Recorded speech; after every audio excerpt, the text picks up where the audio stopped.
প্রিয় শিক্ষার্থী ও প্রিয় শুভাকাঙ্ক্ষীরা, তোমরা কেমন আছো? আশা করি ভালো আছো।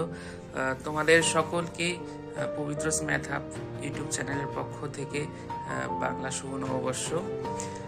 সবাই ভালো থাকবে, সবার দিন ভালোভাবে কাটুক। আর যারা এসএসসি 26 পরীক্ষার্থী আছে, তোমাদের জন্য অনেক শুভকামনা। তোমাদের যদিও হয়তো বা আজকে অনেকে জায়গায় যাইতে, অনেকে অনেকভাবে জিনিসটা পালন করতে আজকে নববর্ষ, কিন্তু তোমাদের পরীক্ষার কারণে হয়তো বা অনেকের ক্ষেত্রে এটা খারাপ লাগতেছে। তো তোমরা খারাপ লাগলেও করার কিছু নাই। তবে তোমরা যদি ভালোভাবে পরীক্ষা দাও, সামনের বছর তোমাদের কিন্তু অনেক সুন্দরভাবে এটা পালন করতে পারবে। অনেক সময় থাকবে তখন। টেনশন করিও না। আর তোমাদের পরীক্ষা সামনে 21 তারিখে, ভালোভাবে প্রিপারেট হও। আর মেইন কথা, তোমাদের এমসিকিউ প্লাস শর্ট প্রশ্নের জন্য তোমরা ভালোভাবে পড়তে থাকো। এখানে কিন্তু 50 মার্কস, 50 মার্ক কিন্তু তোমাদের একটা ভালো একটা মার্ক। এই মার্কটাতে তোমাদের মিনিমাম হলেও 45 প্লাস করতে হবে, না হলে কিন্তু তোমরা অনেকটাই পিছিয়ে যাবে এবং পরবর্তীতে ভালো কলেজ পাবে না। ঠিক আছে?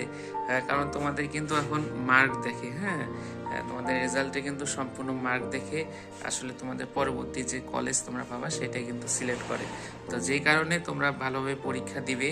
আর কোনো টেনশন নেওয়ার, কোনো চাপ নেওয়ার, টেনশন নেওয়ার কোনো দরকার নেই, কোনো চাপ নাই। রিল্যাক্সে থাকো। আর টেনশন করিও না। আর যত পারো রিডিং পড়ো। রিডিংয়ের মাধ্যমে তুমি এমসিকিউ প্লাস শর্ট দুটোই তোমার কিন্তু কাভার হয়ে যাবে। তোমার ইম্পর্টেন্ট টপিকগুলো সিলেক্ট করো, রিডিং পড়ো। তারপর তোমার বোর্ডের প্রশ্নগুলো দেখো। এগুলো দেখে তোমাদের আসলে কাভার হয়ে যাবে আমি আশা করি। আর টেনশন করার কোনো দরকার নেই, তোমাদের সবার পরীক্ষা ভালো হবে। যে যাই বলুক, ঠিক আছে, যে যাই বলুক, অনেকে অনেকভাবে ভয় দেখাবে, এগুলো কানে নেওয়ার কোনো দরকার নেই।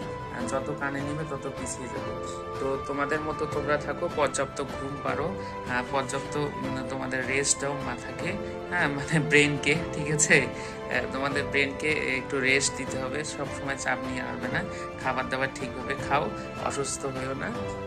যারা 26 পরীক্ষার্থী, এসএসসি 26 দিকে মানে অসুস্থ হওয়া যাবে না এই সময়। আর ঠিকভাবে পর্যাপ্ত ঘুম যেন হয়। আর পাশাপাশি তোমরা যে ইম্পর্টেন্ট টপিকগুলো এতদিন সিলেক্ট করে রেখেছো সেগুলো করো। আর যে যাই বলুক, কোনো কথা কানে নেওয়ার কোনো দরকার নেই। ঠিক আছে? সবাই ভালো থাকবে, সুস্থ থাকবে, সবার জন্য শুভকামনা।